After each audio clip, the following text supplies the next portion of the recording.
एका भगिनीला ह्या कोल्हापूरसारख्या महाराष्ट्रात पुरोगामी राज्यामध्ये साखळदंड कुलप लावून एक महिना दीड महिना कोंडून ठेवण्याची पद्धत ही भयानक पद्धत आहे। तिला साखळीने बांधायचं, कुलपाने कोंडून ठेवायचं दीड महिना।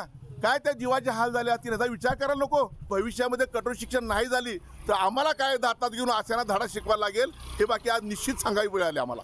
हेच पाहण्याचा महत्त्वाचा असणार आहे।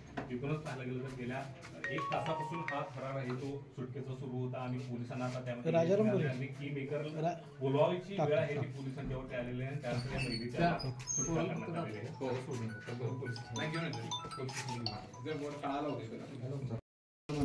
असं बांधून ठेवतात। कुठं आहे मुलगा? हाच का? हे तुझं नाव काय रे? अनिरुद्ध सावे। त्याला माहित नाही ते चाव्या मला माहित नाही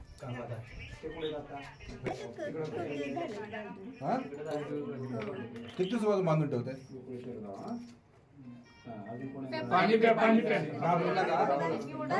तुम्ही काय घाबरू नका, काय काळजी करू नका। एका भगिनीला ह्या कोल्हापूरसारख्या महाराष्ट्रात पुरोगामी राज्यामध्ये साखळदंड कुलप लावून एक महिना दीड महिना कोंडून ठेवण्याची पद्धत ही भयानक पद्धत आहे।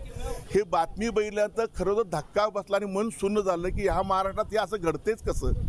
कायदा सुव्यवस्थेचा प्रश्न आहेच, भीती राहिलेली नाही, गृह खात्याचं अपयश आहेच, पण ज्यांनी कुणी हे उघडकीस आणलं त्यांचं सुद्धा मी अभिनंदन करेन की एका महिलेची सुटका केलेली आहे। इथल्या पोलीस प्रशासनाने ज्या अधिकाऱ्यांनी केलं कर्मचारी त्यांचं मी नक्की अभिनंदन करीन, पण इथल्या भागातील लोकांनी सुद्धा फडक आपलं कर्तव्य बजावायला पाहिजे।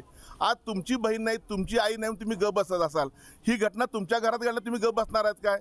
मग ती कशी आहे, वेगळी आहे, अपंग आहे काय आम्हाला माहीत नाही। दवाखाने आहेत ना, तिला साखळीने बांधायचं, कुलपाने कोंडून ठेवायचं दीड महिना। काय त्या जीवाचे हाल झाले असतील याचा विचार करायला नको। कठोरातली कठोर शिक्षा झाली पाहिजे। अशा नराधमांना, नालायक राक्षसी वृत्तीला कठोर शिक्षा झाली पाहिजे। गल्लीतल्या ह्या सगळ्यांना मी आवाहन करीन, असं काय घडत असेल 100 नंबरला तुम्ही कळवत चला, नाही तर भविष्यामध्ये कठोर शिक्षण नाही झाली तर आम्हाला काय दातात घेऊन आशाना धडा शिकवायला लागेल हे बाकी आज निश्चित सांगावी वेळ आली आम्हाला। अशाच नवनवीन अपडेट्ससाठी डिजिटल कोल्हापूर चॅनेलला सबस्क्राईब करायला विसरू नका। आमच्या फेसबुक, इन्स्टालाही नक्की फॉलो करा।